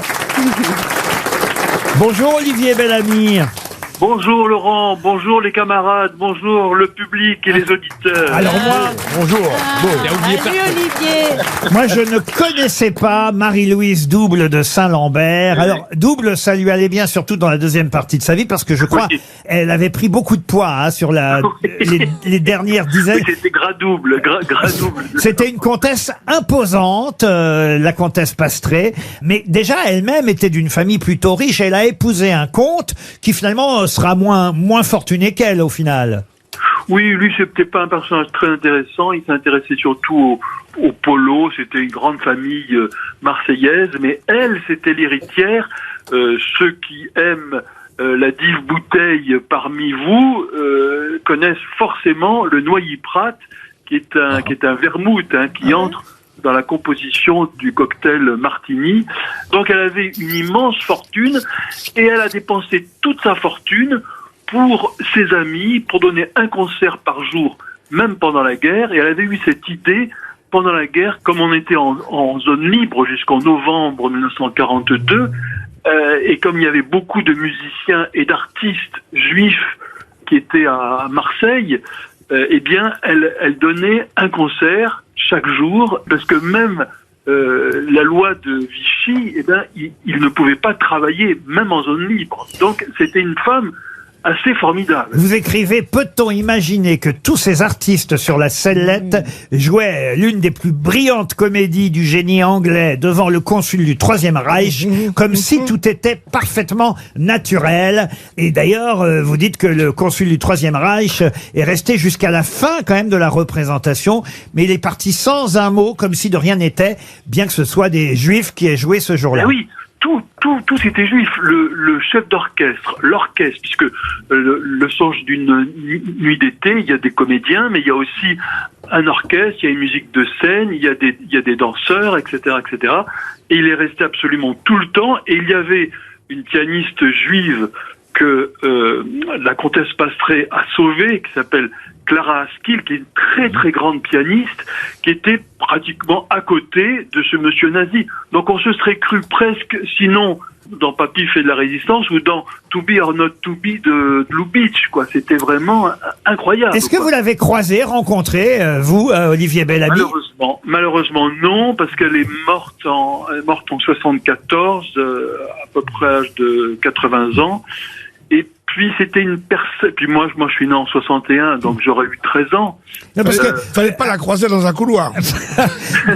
parce que comme elle a fréquenté le fameux festival d'Aix-en-Provence, elle a créé le festival d'Aix-en-Provence dont on vient de fêter le 70e anniversaire. C'est vraiment et c'est elle qui a financé sur ses propres deniers la première édition, quoi. Ensuite, il y a eu des sponsors, puis l'argent, les subventions, etc.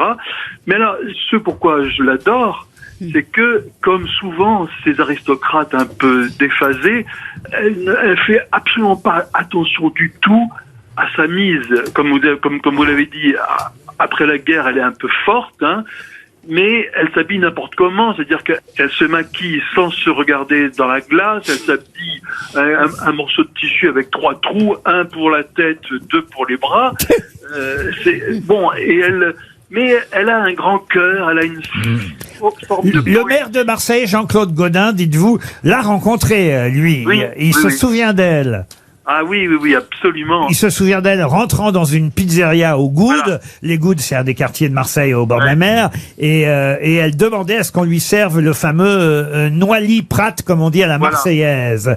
Et on lui disait qu'il n'y en avait plus, évidemment, parce que ça se fait encore, ça, le Noilly-Prat? Ça se fait encore dans les vieux bistrots, mais ceux qui sont à la mode, non. Enfin. Pourquoi vous avez choisi cette femme et pourquoi vous avez eu envie de la raconter, cette comtesse?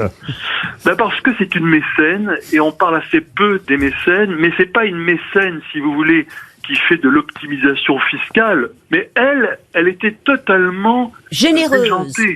C'est-à-dire c'était toute sa fortune qui était immense, a fondu au soleil.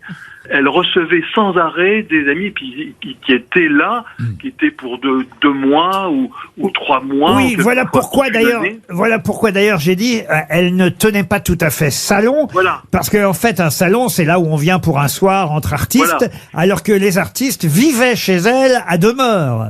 C'est ça. Et il y a même Edith Piaf avec son ami de l'époque, Norbert Glansberg, le fameux compositeur de Padam Padam, qui sont venus à ce moment-là, qui était aussi une amie. Elle connaissait la terre entière, mais elle était très discrète.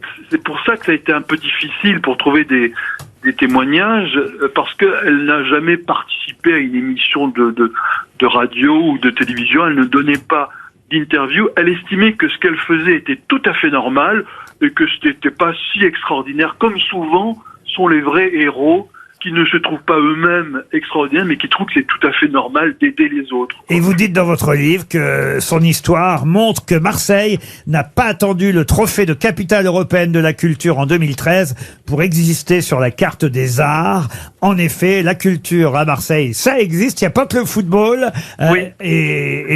D'autant plus pendant la guerre, parce que il y a énormément d'artistes juifs ou homosexuels, ou enfin bon, ce qu'on appelait des indésirables, qui s'étaient réfugiés ici, parce que comme Marseille était déjà une ville cosmopolite, on pouvait s'y réfugier facilement, et puis c'était en zone libre. Philippe Gueluc, vous vouliez ajouter quelque chose? Oui, non, que cette dame me semble être une héroïne. On aurait eu envie de la connaître, parce qu'elle avait l'air marrante, extravagante, excentrique.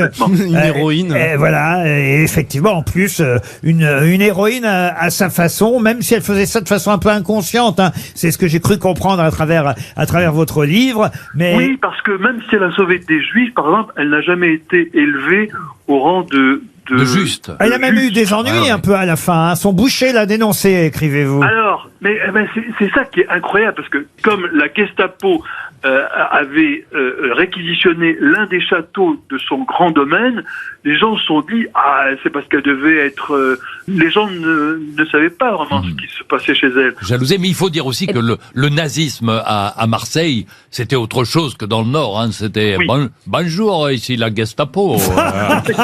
Comment ça va? En tout cas, écoutez, ça donne une image de Marseille différente. Marseille sous l'occupation. Tant mieux. Et effectivement, ça nous fait apprendre je suis allé voir les photos d'elle hein, sur Wikipédia. On voit des photos de la comtesse Pastré. La folie Pastré, c'est un livre signé Olivier Bellamy et c'est publié chez Libretto et c'était notre livre du jour. RTL, les grosses têtes de Laurent Ruquier. Une question pour Monsieur Lemichet, Hector Lemichet, qui habite dans le Loiret. 4 caisses de tomates, 160 poivrons, 30 paquets de radis, 450 œufs, 45 cébettes, 18 grosses boîtes de thon à l'huile, 8 boîtes d'anchois, 5 litres d'huile d'olive. Tout ça pour réussir le plus gros quoi? La plus grosse pizza. Pain bagna. Pardon? Un pain bagna. Un pain bagna. Bonne réponse de Monsieur Junio. Un pan bagna. Oui, on dit pan bagna. On dit pas pain, on dit pan. Oui, mais on dit parfois pain bagna. Oui, parce que les gens qui sont pas de là-bas. Ah oui, mais ça s'écrit P-A-N. Vous savez ça? Moi, j'ai toujours dit pain. En tout cas, tous ces ingrédients auraient pu faire une grosse pizza. Oui, mais ça n'était pas la réponse, Ariel. Non, mais j'ai lu que les Français étaient les plus grands mangeurs de On pizza. s'en fout, c'est pas la question.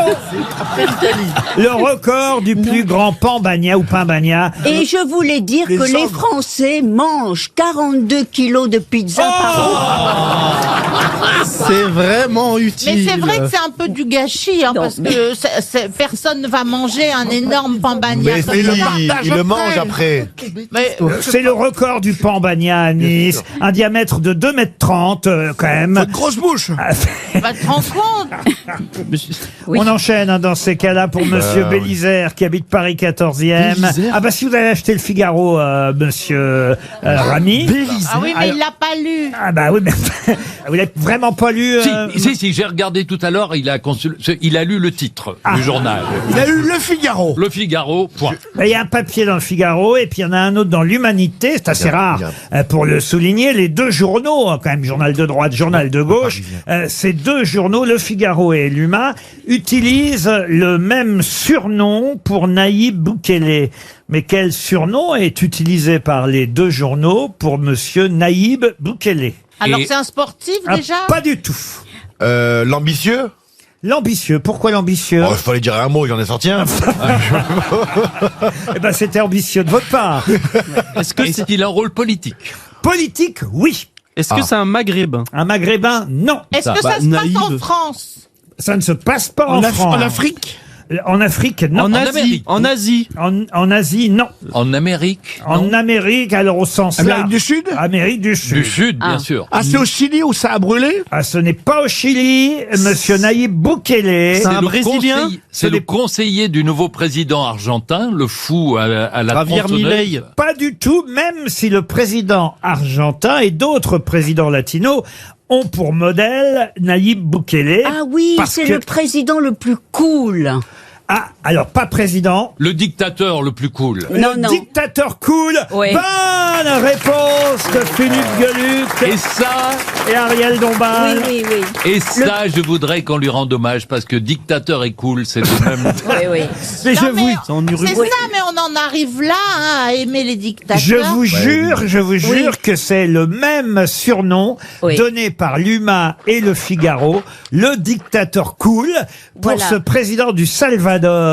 Et Oui. autant vous dire que quand même le dictateur cool vient de gagner, alors 85% des voix pour sa réélection. Il n'avait pas le droit de se représenter, mais il a fait un truc malin, c'est qu'il a démissionné 6 mois avant la fin de son premier mandat, ce qui lui permet ainsi de se présenter une deuxième fois. C'est pas tout à fait blanc-blanc, mais bon. Sauf que, quand même, démocratiquement, il a été réélu à 85% des voix. Il a 58 députés sur 60 députés à l'Assemblée du Salvador. Et le Salvador, c'est vrai, va mieux grâce à ce entre guillemets, dictateur cool, parce que c'est ce qu'il a fait. En fait, le Salvador vivait sous l'emprise de 2 gangs, et c'était vraiment devenu un pays terrible à vivre, mais même le tourisme n'existait plus là-bas, parce que c'était Même- vraiment... Même Henri n'y allait plus. Henri Salvador, oui. Non, mais c'était un des pays les plus dangereux au monde. Il y a, il faut le dire, 6,5 millions d'habitants au Salvador. Et lui, qu'est-ce qu'il a fait? Il a arrêté 75 000 personnes d'un coup. C'est cool. D'un coup, il y avait un grand, il avait un grand panier à salade, alors pour mettre tout Il le a monde. arrêté les 2 gangs. Et les 2 gangs sont dans une grande prison. Dans des prisons, absolument, j'ai vu des images. de ça. Exactement. C'est hallucinant. Un Là, centre, je crois que dans les prisons, c'est pas très cool. Hein. un centre de confinement du terrorisme. Aucun avocat ne peut y entrer. Aucun contact n'est possible avec l'extérieur. Sauf que les 2 gangs qui terrorisaient le pays sont tous à l'intérieur de ce centre de confinement. Voilà. Il les a tous enfermés. Mais la population est manifestement heureuse puisqu'ils viennent de le réélire à 87% des voix. D'où ce surnom donné à la fois par le Figaro et l'Huma aujourd'hui, le dictateur cool. C'est vrai que c'est 2 mots qui vont pas vraiment ensemble. Non, mais ce score est impressionnant. Combien? 84? 87%. Vous vous rendez compte si Anne Hidalgo avait emporté ça contre les SUV à Paris? Ah oui, mais écoutez, elle se la franchement, ramènerait. là. Anne Hidalgo, c'est une dictatrice qui coule.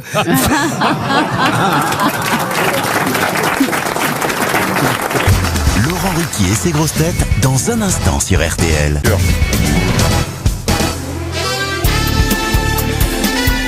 Les grosses têtes de Laurent Ruquier, c'est de 15h30 à 18h sur RTL. Toujours avec Paul Alcarat, Adil Rami, Philippe Gueluc. Bonjour Laurent. Bonjour Philippe. Gérard Jugnot et nos 2 princesses, Valérie Mérès et Ariel Dombal. Alors là, c'est une question à la portée de tout le monde pour Madame Robineau qui habite Marseille. C'est une question qui va nous emmener en Italie. Vous avez joué en Italie, Monsieur Rami? Ma certo che parlo italiano anche.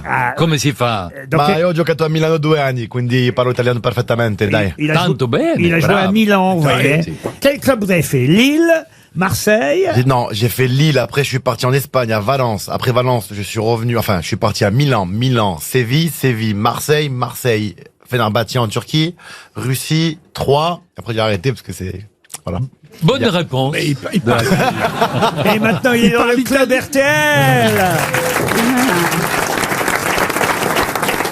Il est beau, il Anglais est drôle et il parle plein de langues. Ah, vous le trouvez drôle aussi, hein? Ah oui. Et bah en oui. plus, il est allé en Italie et il a mangé de la pizza. Alors là, on va en Émilie-Romagne. Vous connaissez cette région, monsieur Gueluc? Bien entendu. Là, il y a un château, là-bas. Le château de la comtesse Mathilde de Toscane. Et la comtesse Mathilde de Toscane, je ne sais pas si vous la connaissez, mais vous connaissez forcément la ville où se trouve son château. pour une raison bien précise. Quel est le nom de la ville où se trouve le château de la comtesse Mathilde de Toscane? Alors, est-ce que ce ne serait pas à cause de Stendhal? Stendhal, Le non. château de Canossa? C'est Canossa. Bonne réponse de Paul Elkarat. Il faut expliquer pourquoi vous savez ça. Parce que aller en pèlerinage à Canossa, c'est une expression. Henri IV, le comte germanique, s'est embrouillé avec le pape. Et le pape a plus de pouvoir que l'empereur. Et donc, il avait pas le choix que de se rendre là-bas pour faire amende honorable. Et il s'est trémoussé dans la neige devant le château. Pour justement dire au pape, je m'excuse, pardon, maintenant on reprend contact et on recrée une alliance. Voilà. C'est exactement ça, bravo Paul. Donc en fait, c'est se mettre devant plus puissant que soi et on va dire entre guillemets. C'est s'aplatir, s'humilier. Voilà, et on parlait justement d'Anne Hidalgo. C'est à propos d'un papier aujourd'hui dans le Parisien sur Anne Hidalgo et sur le président du Paris Saint-Germain. Ils s'entendent plus ni l'un ni l'autre, alors qu'ils étaient très amis il y a encore quelques années. Là, parce qu'elle elle ne veut pas vendre le Parc des Princes et lui veut vendre le stade. Ils sont plus d'accord. Alors il n'a pas été très adroit, paraît-il, avec Madame Hidalgo. Donc depuis, elle est fâchée. Il ne lui envoie plus d'invitation pour qu'elle vienne au Parc des Princes, donc ça fait 18 mois qu'elle n'y va plus. Bref, c'est la guerre entre le président du PSG et Madame Hidalgo. Alors, on nous dit dans le Parisien aujourd'hui qu'il devra aller à Canossa pour prendre son téléphone et appeler Anne. C'est-à-dire, il va falloir à un moment donné quelque part qu'il s'humilie face à elle pour accepter de la revoir et peut-être réussir à vendre le Parc des Princes. D'où ma recherche sur d'où vient cette expression aller à Canossa. Ah oui. Et monsieur Paul Elkarat vous a donné quasi tous les détails. Alors Henri IV, c'est pas notre Henri IV à nous. Non, c'est Henri IV, l'empereur du Saint-Empire romain germanique. Voilà. Parce qu'il y a Henri IV d'Angleterre aussi. Bien mais... sûr. Ah non, mais moi je pensais à celui de la poule au pot, la poule au pot. Non, c'est pas, je vous dis, c'est pas celui-là qu'on vous dit. Et C'est celui de la pizza. Et celui de la poule au pot, il avait un cheval blanc. Voilà, rien à voir. Là, on parle de l'Empire germanique, l'Empire des Romains, et effectivement, il s'entend pas avec le pape. Il va falloir qu'il aille s'excuser, tenter de se rabibocher avec le pape. C'est dans la lutte des Gibelins et des Guelfes, quoi. Et il faut qu'il aille là-bas, à Canossa, voir la comtesse Mathilde de Toscane qui reçoit le pape. C'est en sa présence que ça va se passer. Sauf qu'il faut franchir les Alpes en plein hiver, par un chemin escarpé, avec une troupe mal équipée, inexpérimentée, et il va subir de nombreuses pertes au cours du voyage. Il va arriver... Laurent, est-ce que c'est pas un peu exagéré tout ça pour revendre le Parc des Princes? Mais c'est ça, aller à Canossa. Et alors, il va arriver quand même au pied de la ville de Canossa le 25 janvier 1077. On n'a pas dit à quelle époque ça se passait. C'est au 11e siècle. 1077. Donc, il arrive au pied de la ville de Canossa. Le pape a fait fermer les portes de la ville. Et là, le fameux Henri IV, il est avec sa femme, ses enfants, en chemise de bure. Et il doit attendre les pieds dans la neige que le pape change d'avis et accepte de le recevoir, alors qu'au début, il a fermé les portes exprès. Et il va attendre pendant quand même 3 jours. Et le 28 janvier 1077, le pape ouvre enfin ses portes au pauvre Henri IV, qui est transit froid, les pieds dans la neige. Mes pieds dans la neige, avec chaussures ou sans? C'est vrai, c'est une bonne question. Parce que quand t'as des moon boots, ça va, mais quand t'es pieds nus... Et même, il lui a offert de Doliprane. C'est d'ailleurs une question que je me suis souvent posée à propos des footballeurs. Quand même, l'hiver, vous devez avoir froid sur le terrain, non? Ouais, surtout les pieds. Ah oui, les pieds. On a des bleus et tout ça. Mais maintenant, il y a des machines où on pose nos chaussures avant le match, une demi-heure avant, à base de vapeur. Ah bon? Et quand on met les chaussures, c'est des pantoufles, c'est chaud et tout ça, mais bon, au bout d'une demi-heure, Ça, on savait pas. Et on nous dit pas tout. Non, ça va. Ils sont là, on croit qu'ils ont froid à leurs petons. Et en fait, ils sont tout chauds dans leurs chaussures. Et autre chose, est-ce qu'il n'y a pas certains terrains qui sont chauffés? Il y a ça, exactement. Les grands terrains de Ligue des Champions, c'est chauffé un petit peu, bien sûr. Et quand t'es sur le banc, t'as froid partout? Non, et les sièges sont chauffants, comme dans les voitures. Et celui qui doit se les geler, c'est le gardien de but. Parce que lui, il bouge pas comme les autres. Alors, ils ont mis maintenant du chauffage dans les armatures du but. Et nous, on n'a pas le droit de chauffer une terrasse. Et eux, ils sont là, dans leurs petites chaussures chauffées, avec un ballon chauffé, de la pelouse chauffée. Non, mais le ballon, ça fait très mal. Ah oui, pourquoi? Non, quand tu te prends un ballon dans la tronche. Vous avez déjà fait une tête, Gérard? Oui. Où? Non, quand j'ai fait un peu de foot... Vous avez fait un peu de foot, vous, Oui, Gérard? j'ai fait tous les sports. On le prenait jamais dans l'équipe et il faisait la tête. Alors. Faut savoir que c'est froid, c'est froid surtout quand tu te prends une balle en hiver. Bah oui, La douleur, en été, ça va. Ouais, non, c'est sûr. Et puis, il faut que tu Mais rentres souvent- dans la balle. Si tu subis la balle, ça te fait très mal. Souvent, tu sais, en hiver, c'est plus froid qu'en été. Je veux pas contredire notre cher premier de la classe, mais l'hiver, c'est là où quand on prend un ballon, on le sent moins, parce qu'on est anesthésié par le froid. Ah voilà. Ah oui, voilà, c'est logique. C'est complètement logique. Non, mais vous n'avez parce pas que le droit de mettre... t'es habillé, t'es paré en fait. Ah ouais. Mais je parle, le prendre à vif sur la peau, ça fait beaucoup plus mal. on a les protège tibia. Pardon, excuse-moi, mais là, il t'a taclé. C'est râpé, El Carotte. Je sais ce que je dis, j'ai fait du foot, ça fait hyper mal. Oh non, tu vas donner des leçons de foot à Adil Rami maintenant. Mais lui, regardez-moi le gabarit. Mais lui, c'est comme le gabarit alors. Ça veut rien dire, il y a des joueurs comme toi mais très toi, bons. tu sors casqué déjà, t'es tout habillé, t'es comme Athéna qui sort de la cuisse Jupiter. Moi, avant d'être. Oh là, donnez-lui des mots qu'il connaît. Moi, j'ai juste fait dans un club, j'étais pas très habillé. L'hiver, quand je le prends sur la peau, ça fait très mal. Pardon, mais je veux dire quelque chose. Oh merde, il manquait plus qu'elle. Non, Athéna ne sort pas de la cuisse de Jupiter. Non, c'est les slips. Elle sort de la tête. Oui, je sais. Les grosses têtes de Laurent Ruquier reviennent dans un instant sur RTL. Dans un instant, on va avoir au téléphone un réalisateur qui signe son premier film en tant que réalisateur, parce qu'il a déjà co-signé des réalisations et des scénarios, on doit dire dans ces cas-là, de films comme Les Tuches, Tuche 2, Tuche 3, Tuche 4, et aussi même Le Doudou, ou Astérix, l'Empire du Milieu, il avait coécrit, j'imagine, avec Guillaume Canet à l'époque, mais demain, il sort pour la première fois un film qu'il a réalisé à 100%, qui s'appelle Cocorico, avec votre ami Christian Clavier, Et Gérard, Bourdon. et Didier Bourdon aussi. Et ma question va être toute bête parce que Marianne Denicourt joue la femme de Monsieur Clavier. C'est, on va dire, le couple un peu chic, un peu snob, voyez-vous. Alors que, évidemment, de l'autre côté, vous avez les Martin. Alors, les Martin, eux, c'est le couple le plus simple. C'est pas comme les Bouvier sauvages. Vous voyez, Christian Clavier et Marianne Denicourt jouent Monsieur et Madame Bouvier sauvage.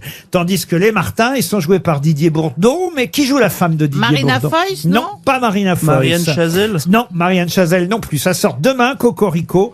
On va parler avec... Elena Noguera. Non. Est-ce que c'est une femme qui est âgée?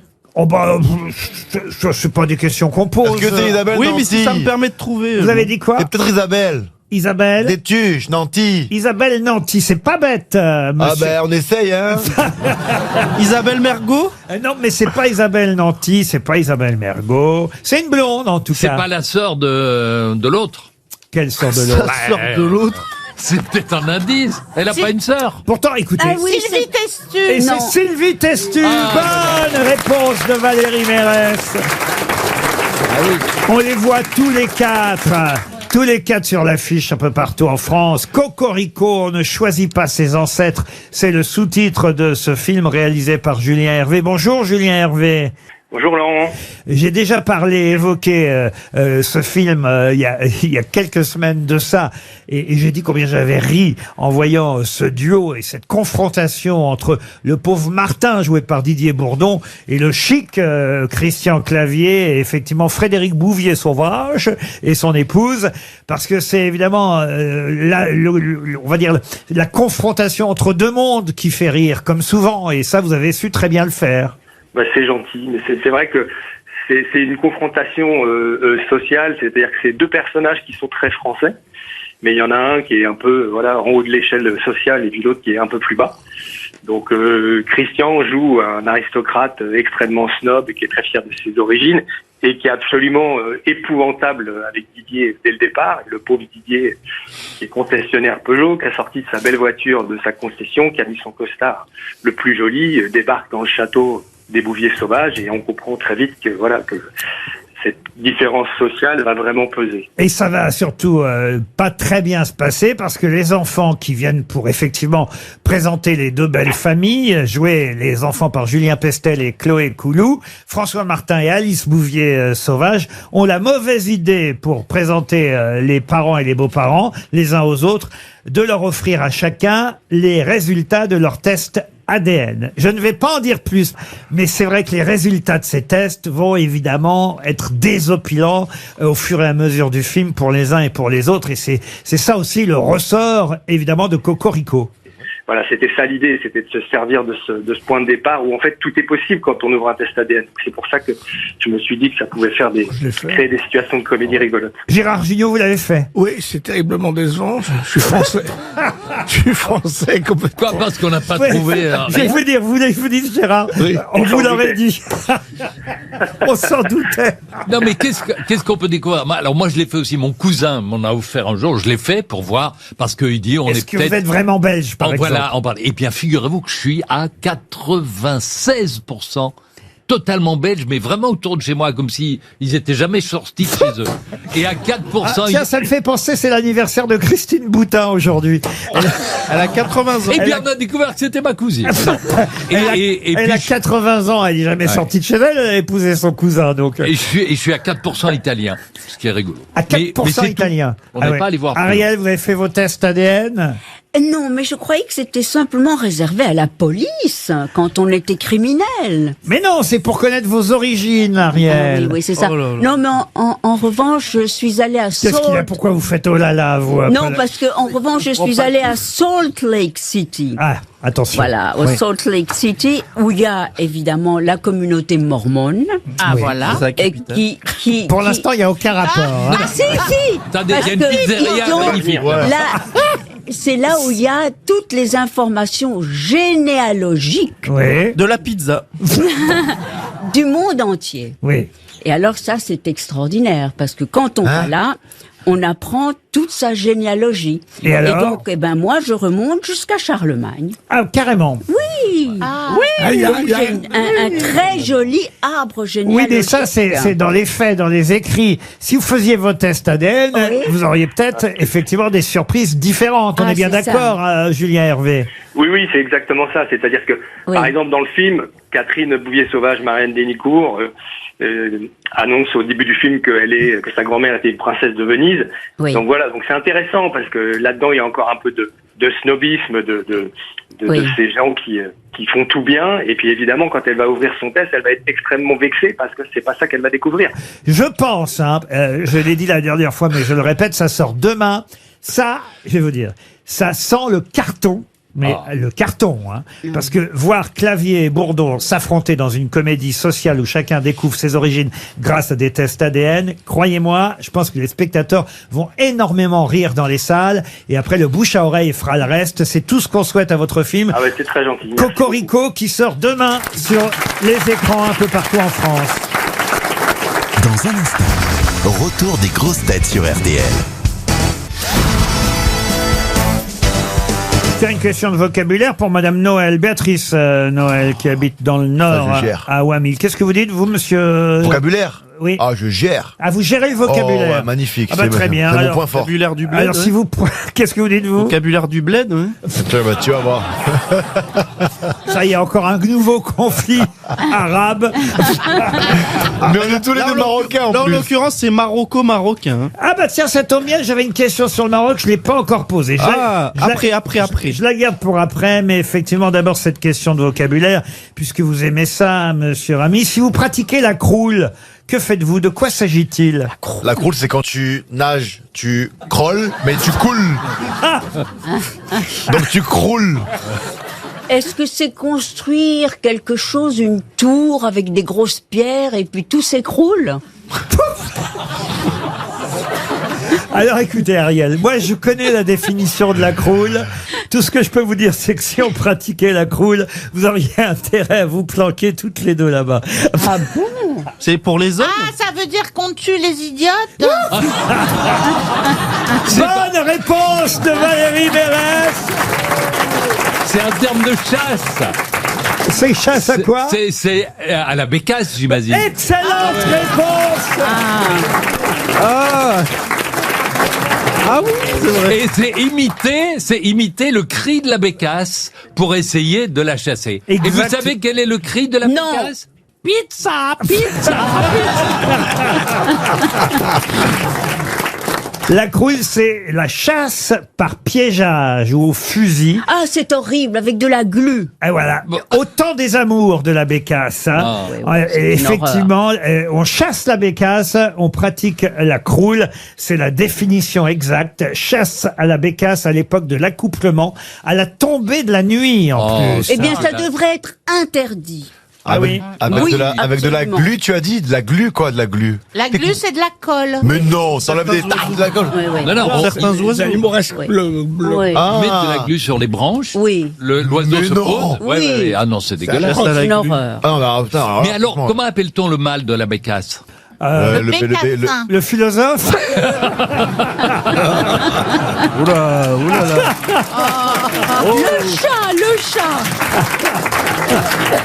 Pardon Ariel. Alors là, vous savez, c'est vraiment pour faire un mot. Oui, parce que vraiment. Vraiment, j'aime beaucoup votre mari. Absolument. Et vous aussi. Non, mais évidemment. écoutez-moi, au moins, je ne mangerai jamais de la bécasse. Bah non, Bah non. évidemment. Et j'incite les Français à ne pas en manger. Alors, on manger part- de Ah oui, la non. poule au pot. Oh là là. Bon. On va pas manger nos sœurs. Débranché là. Alors on part au Maroc maintenant pour Monsieur Rico, Nicolas Rico, qui habite la Madeleine, c'est dans le Nord. Et c'est dans le journal La Croix que j'ai trouvé cette information. Désormais au Maroc, eh bien ce sera fermé les lundis, mardis et mercredis. De quoi Oui, je s'agit-il? sais ce que c'est. Ce sont les hammams. Et c'est pour, comme il y a malheureusement les changements climatiques, le Maroc est devenu beaucoup plus sec, il n'y a pas assez de pluie, il y a des problèmes d'eau, et donc, pour diminuer la consommation d'eau, on ferme les hammams. Eh bien voilà qui va nous permettre de retirer tout ce qu'on vient de dire, parce que c'est une excellente réponse d'Ariel Dombal. Voilà. C'est vrai, quoi. Il faut garder de l'eau pour arroser les terrains de golf. Le hammam, en tout cas, effectivement, qui est une tradition, évidemment, au Maroc. Je peux vous dire qu'ils protestent là-bas au Maroc, hein, parce Oui. que c'est évidemment tout un secteur économique important aussi, les hammams, qui se voient obligés de fermer pendant 3 jours. Donc, vous me direz, on peut continuer à y aller le week-end. Alors, ce sont les femmes hein, qui utilisent le plus d'eau que les hommes dans le hammam. Ah bon 140 litres pour un homme, 250 litres pour une femme, d'après le ministère de l'Équipement. Un hammam féminin équivaudrait à la consommation hebdomadaire de 8 familles dans les villages reculés du Haut-Atlas. Voilà pourquoi on a décidé en cette période de sécheresse de faire fermer les propriétaires et exploitants, leur faire fermer leur hammam. Monsieur Adil Rami, vous êtes un habitué des hammams? Après le sport, oui, j'y vais. Ah, alors quelle adresse? Alors moi, Mais expliquez-moi pourquoi la consommation d'eau est-elle si importante? Parce que on peut, je veux dire, l'eau est perdue quand elle a été Bonne vaporisée. question à Ariel Dombal. Non, mais La spécialiste de la pizza non, et du c'est hammam. pas ça, mais soyez c'est bref, que s'il vous plaît, c'est long parfois. Il y a une vraie ritualité. Le hammam, et en effet, et c'est un endroit de socialisation. Les femmes vont au hammam, c'est pas mixte, c'est jamais mixte, et c'est une purification. Bah donc, oui, parce qu'on te frotte avec du voilà. savon noir, donc, Ah oui. donc ça exfolie Voilà. les mauvaises peaux. Oui. Et après, on t'envoie des seaux dans la pour te. Donc. Quelquefois, c'est fait avec douceur, et quelqueis il y en a, elles t'envoient les seaux et je Et te balance est-ce que tu ne l'eau. confonds pas, si c'est avec de l'eau froide, tu confonds avec l'institut psychiatrique et la douche froide. Si vous êtes dans un hammam avec Marcela Yacoub, c'est que vous êtes dans un asile. Les grosses têtes sont à vos côtés jusqu'à 18h sur RTL.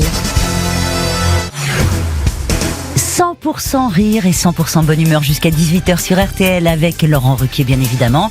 Entouré aujourd'hui de Gérard Jugnot, Adil Rami, Philippe Geluc, Ariel Dombal, Valérie Mérès et Paul Elkarat. Les éphémérides du jour. On n'a pas fait les éphémérides encore. Oh, mais non, mais votre C'est crème de c'est jour nouveau, vous va ça. bien. On est ne en voit retard. pas d'effet de vos rides, il n'y a pas de souci. là. Qu'est-ce qui est nouveau, monsieur? les éphémérides. Oh non, on le Ok. fait souvent après les infos de 17h, mais là, on a un petit peu de retard. C'est pour souhaiter les anniversaires. J'ai d'ailleurs relevé que Madame Boutin avait effectivement 80 ans aujourd'hui. Elle est octogénaire aujourd'hui, Christine Boutin. Bah, elle l'est fait depuis longtemps. J'allais dire, on lui souhaite un bon anniversaire. Oui. On va pas exagérer quand même. Mais il y a quelqu'un qui est un peu tout son contraire, qui elle aussi était née un 6 février. Je vous donne pas l'année parce que ça va trop aider le petit, là, qui est là. Mais elle a été élue Miss Hongrie en 1936. Zaza Gabor.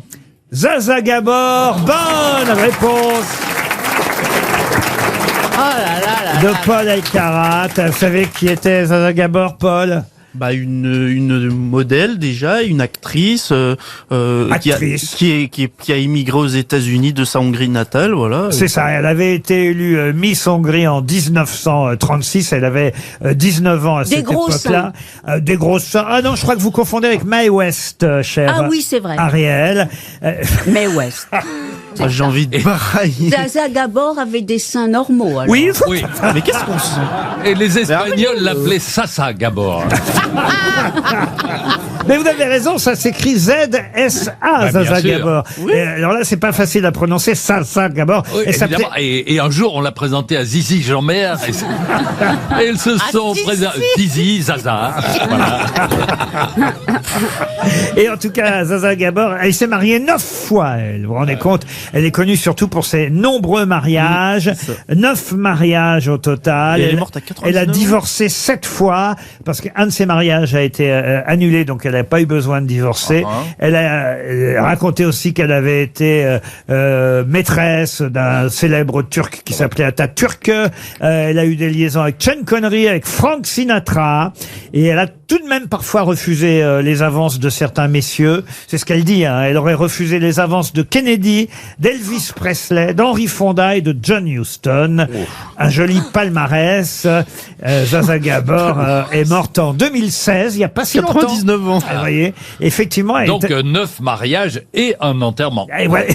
Et quand même, elle a tenu jusqu'à 99 ans. Ouais. C'est absolument Elle est la très âgée. incroyable. Ah bah, On ça conserve. on la voyait dans le film Moulin Rouge, entre autres, ou encore avec Marilyn Monroe dans un film qui s'appelle 5 mariages à l'essai, ou même avec Leslie Caron dans Lily. Voilà, des films évidemment qui datent des années 1950. Hein, c'est très très vieux tout ça, mais voilà.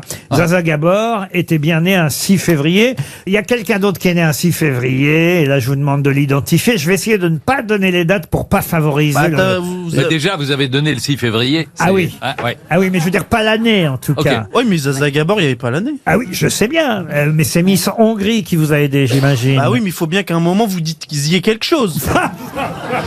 Paul, J'ai envie de dire. Non, bah vous savez, quelle est ma question? Oh non. Je donne pas les années, comme ça le petit quand même va un tout Quelqu'un de vivant?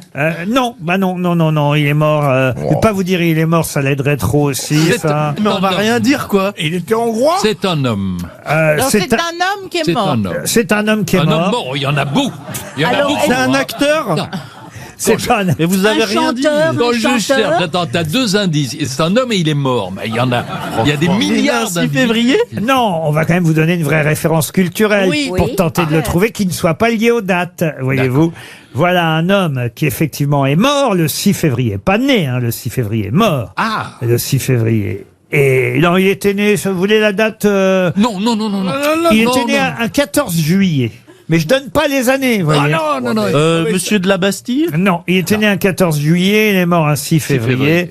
Et on lui doit la frise Beethoven. De qui s'agit-il? Frise Beethoven. Oui, voilà. Ah, dès que c'est de la culture. Hein. Ah, ah. Bah, La c'est- Donc c'était c'est donc un Allemand. un Un Allemand. sculpteur. Un peintre autrichien. sculpteur. Ah, mais Gustave Klimt. C'est Klimt. Et oui. c'est Gustave Ah. Klimt. Bonne réponse. Et oui. De Paul Elkarat et de Philippe Gueluc. C'est bien Gustave Klimt. Ah, oui. ça, Mais- c'est pas mal. Ah oui, il est C'est né à à 14 Vienne. juillet, c'est vrai. C'est à Vienne. Alors, il y a un autre personnage qui serait né un 6 février, il y a 112 ans. 6 février 1912. Il s'appelait Pierre Lacroix. Et ça va vous dire quelque chose, monsieur Gueluc. D'accord, c'était un peu de Jésus. Non. Ils étaient très attachés l'un à l'autre. C'était un dessinateur, monsieur Lacroix.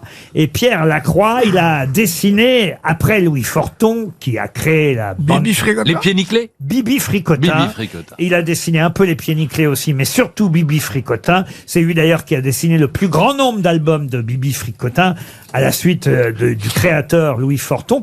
Mais il a fait mieux. Il a dessiné Bibi Fricotin, mais il a aussi créé le personnage qui est l'Africain sympathique, ami de Bibi. Razibus Zouzou. Oh là là, excellente réponse de Gérard Junior et de Paul Elkarat. Alors on ne dit pas Zouzou mais Souchou. Je connais un Zouzou. Les Zouzous. Qu'est-ce que vous connaissez comme Zouzou alors? Ben, le chien de Pamela, il s'appelle Zouzou parce qu'elle adore la chanson Zoubizou Bisou. Et Zizou alors? Non, je connais Zazou, c'est l'oiseau là, le pélican dans le Roi Lion. Oui, mais il y a Zizou aussi. Il y a Zinedine Zidane, bien sûr. Quand même. Quand même, bien il sûr. était temps qu'il arrive. Ah, voilà. Et il y a Zazie aussi. Il y a Zazie aussi, la chanteuse. Bien sûr. Et il y a Zaz. ma tête. Et il y a ton zizi. Oh, Enfin Valérie, mais qu'est-ce qui vous arrive? C'est incroyable. Vous parlez de plein de trucs avec Z. Moi c'est le seul qui me vient. Elle est obsédée ou quoi? Bon, enfin, vous vous rendez compte dans quel état vous les mettez? Ah ouais, j'ai pas fait grand chose en plus. Hein.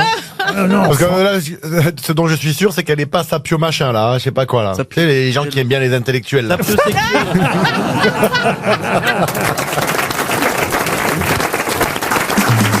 Dans un instant, les grosses têtes reviennent avec Laurent Ruquier sur RTL. RTL, c'est l'heure de l'invité du jour. À notre invité du jour, vous allez pouvoir la voir pendant 3 semaines. 2 épisodes chaque mercredi. Ça commence mercredi 7 février. Ensuite, ce sera le 14 et le 21 février. 6 épisodes en tout d'une série qui va s'appeler Tout cela, je te le donnerai. Ce sera sur France 2 et je vous demande d'accueillir Nicole Calfan qui joue la marquise dans cette série. Tout cela, je te le donnerai. Nicole Calfan, que vous avez vu au cinéma, dans Borsalino, dans Moi, y en a vouloir des sous, dans Les Trois Mousquetaires, dans Vas-y Maman, dans La Vérité, si je mens, évidemment. Et plus récemment dans les films d'Alex Lutz, Guy ou encore Une nuit d'Alex Lutz. Bienvenue Nicole Calfan. Ah ben elle veut m'embrasser vous, mais je suis à l'antenne. Eh ben, je m'en fiche. Ah ben oui, mais enfin, pas devant tout le monde. Attention, Laurent, Nicole. on va meubler. Voilà, ils s'embrassent, joue gauche et joue droite. Voilà, c'est fait. J'ai eu la bise de Nicole Calfan. Tout cela, je te le donnerai. J'ai dit que vous étiez une marquise dans cette série, Oui, mais Nicole. une horrible marquise. Alors oui, une méchante. Une méchante, haïssable, qui a rien pour être défendue. Elle est homophobe, raciste, radin. Elle est terrible. Un rôle de composition, hein. Cela va de soi. Mais c'est vrai qu'on va tenter de pitcher cette série. Ça commence. L'histoire, c'est tout simple. Hein. Au départ, il y a un écrivain qui est marié avec un homme. Lequel homme va mourir dans un accident, mais pas là où son mari pensait qu'il était. Ça arrive hein, dans les histoires d'infidélité. Alors c'est terrible, surtout quand on apprend la mort en même temps. On apprend à la fois qu'on est mort et qu'il y a une double vie chez l'autre. C'est ce qui se passait parce que alors qu'il pensait que son mari était à Bruxelles, je crois, eh bien son mari va en fait avoir un accident du côté d'Aix-en-Provence. En fait, la trahison va venir de la famille. C'est ça qui est intéressant. Et Parce que la famille ne sait pas évidemment que ce monsieur qui vient de mourir, eh bien il était marié à un homme. On ne savait pas dans la famille qu'il était homosexuel. Voilà pourquoi lui-même cachait à son mari cette famille de vignerons alors. Oui, moi je connais rien en vin. C'est dommage que vous me branchiez dessus. Non, mais enfin, c'est quand même ça le but de l'héritage familial. Voilà. Ce sont les vignes familiales. Énorme domaine à Lambesque. Et effectivement, dès qu'il y a un mort, qu'est-ce qui se passe? Il y a héritage. Et celui qui hérite, c'est l'écrivain. L'écrivain dont la famille ne soupçonnait pas l'existence. D'où, évidemment, des problèmes d'homophobie et de racisme, et je vous en passe. Sauf qu'il y a quand même un flic là-dedans, joué par Bruno Solo. Qui est formidable. Et c'est ce flic, d'ailleurs lui-même un peu homophobe, qui va proposer à l'écrivain de faire tandem pour tenter d'enquêter sur cette mort qui ne serait pas tout à fait une mort accidentelle. C'est ça, absolument. Et Bruno Solo, il est aussi un rôle de composition parce que il est pas souriant, il est sombre, il est pas rasé, il est un peu un Colombo là-dedans et il est formidable.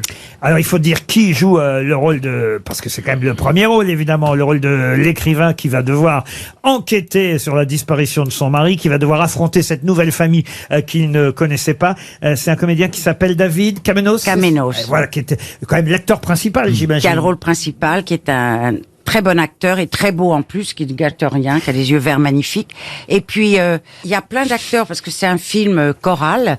Donc, Il y a toute une famille dégueulasse, voilà, quoi, en fait. famille dégueulasse. Très drôle. Ben non, mais... Ça pourrait s'appeler la famille dégueulasse. Ben non, mais c'est saga familiale, on le sait, hein, c'est trahison et compagnie, et c'est ça évidemment qu'on va découvrir et qu'on va déguster de semaine en semaine pendant 3 semaines. Tous les mercredis sur France 2, 2 épisodes par soir. On l'a dit avec David Kamenios, Bruno Solo, vous, Nicole Calfan, mais on peut citer Annie Gregorio qu'on aime toujours. Ah ben, je ne fais pas une émission sans la citer. Voilà. C'est mon ami. Aurélien Vic aussi, qu'on est content de revoir. Tout ça, c'est à partir du mercredi 7 février. Donc c'est demain soir. La famille dégueulasse démarre demain. Demain soir sur France 2. Puis c'est toujours un plaisir de retrouver évidemment Nicole Calfan. Vous aviez déjà fait des sagas comme ça? Mais oui, j'avais fait Les Grandes Marées de Oh là, Jean Sagol. Les Grandes Marées, mais oui, bien sûr. C'était magnifique.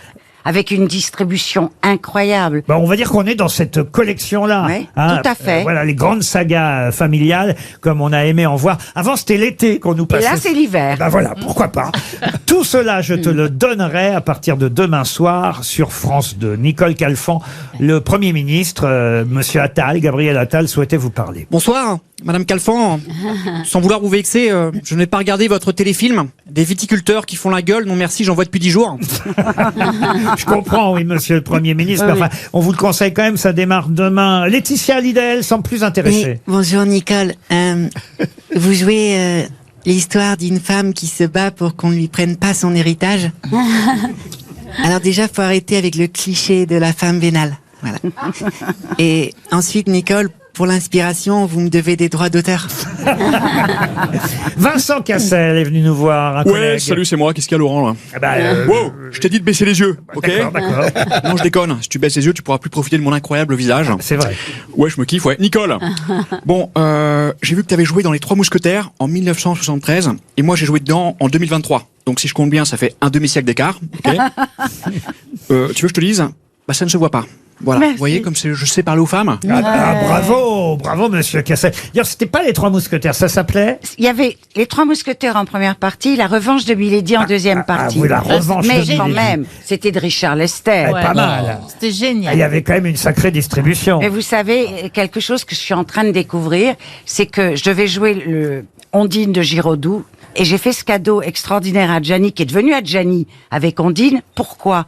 Parce que moi, j'étais élevée avec les Beatles. Et quand j'ai appris que Richard Lester voulait me rencontrer, pour moi, c'était Help. C'était 4 garçons dans le vent. J'ai laissé la Comédie Française. Je voulais dire, How do you do, Mr. Lester? Je voulais rencontrer Richard Lester. Et c'est ça qui s'est passé, en fait. Et il paraît même que la première idée, c'était de faire jouer les Beatles dans les trois... Non, mais c'est vrai, hein, dans le rôle des Trois Mousquetaires. On a posé la question ici aux grosses têtes. Évidemment, les Beatles ont refusé de jouer ces rôles. Oui. Mais ça devait être les Beatles qui jouaient Incroyable. les Trois C'est une Mousquetaires jolie histoire. dans Oui. ce film. Jean Lassalle. Oui, madame Calfan, de belle région. Alors, j'ai une question sur l'intrigue du téléfilm. C'est une famille qui a un domaine viticole et qui se déchire. Alors, pardon, mais où est l'intrigue? Car quand on fait du vin, on finit forcément déchiré, voyez-vous? Liberté, égalité, déchiré. Merci, monsieur Lassalle. Marlène Schiappa est passée vous voir, Nicole Calfan. les influenceurs radio. Nicole, j'ai appris que t'avais posé nu pour le magazine Lui, mais toi et moi, on pourrait trop être des cops de ouf, quoi. Moi, j'ai posé dans Playboy, il manque plus que toi aussi, t'es détourné de l'argent public, et bim, Nicole et Marlène, les best friends forever. Et on termine par Jean-Marie Bigard. Ouais, Nicole, t'as été en couple avec Jean-Yann et François Valéry, donc apparemment t'aimes les râleurs et les chanteurs. Il faudrait mixer les deux, tu vois. Tu fais quoi samedi soir? Parce que je crois que Michel Sardou est dispo.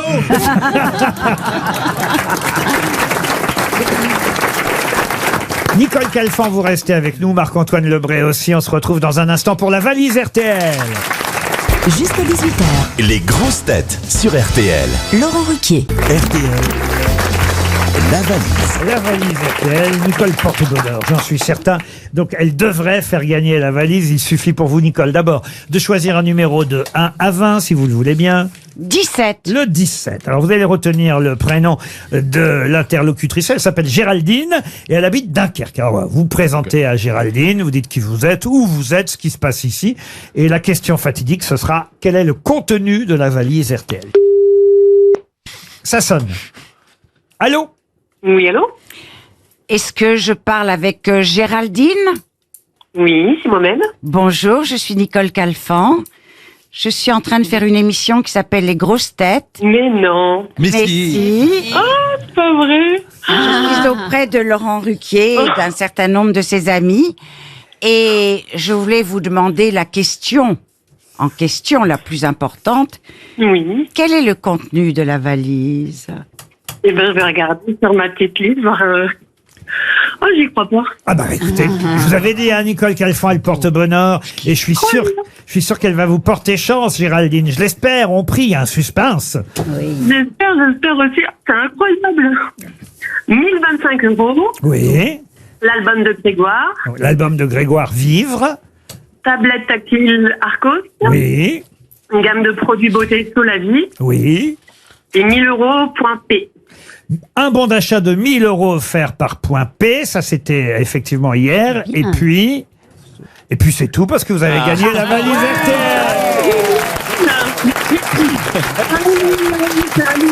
Bravo Géraldine. Oh, merci. J'en reviens pas, c'est le cœur qui bat à 1000 à l'heure. C'est vous qui allez choisir le nouveau montant de la valise. Eh ben, 1059. 1059 €, voilà le nouveau montant. Vous êtes généreuse. Merci beaucoup Géraldine. Et moi je vais ajouter... En même temps, c'est pas elle qui les donne non plus. Hein. Et moi je vais ajouter dans le cadre de la semaine Green sur RTL une enceinte prodige de la marque Absolument. Absolument, Absolument, est spécialisée dans la modernisation des radios vintage et vient de sortir leur toute première création, une enceinte fabriquée chez nous en France avec des matériaux recyclés et des haut-parleurs focales. Prodige, c'est une enceinte évolutive. Vous pourrez la faire évoluer tout au long de votre vie au gré des nouvelles technologies. Remportez le son durable et responsable Made in France avec l'enceinte Absolument, l'enceinte de toute une vie réparable et évolutive dans la valise RTL, donc en plus des 1059 € que Géraldine a bien voulu y glisser. Bravo Géraldine, et surtout vous pouvez remercier Nicole Calfan qui vous a porté chance. Bravo Géraldine. Et je vous conseille de regarder Nicole qui sera demain soir sur France 2 à 21h10 dans une nouvelle série qui s'appelle Tout cela je te le donnerai. Ce sera pendant 3 mercredis, 6 épisodes en tout, 2 épisodes chaque mercredi. Donc vous en avez pour la soirée tous les mercredis. Tout cela je te le donnerai à partir de demain sur France 2 avec Nicole Calfan qu'on remercie encore. Merci Nicole. Merci beaucoup. À demain 15h30 pour d'autres grosses têtes. Dans un instant, Marc-Antoine Lebré chez Julien Cellier. Bonsoir Julien.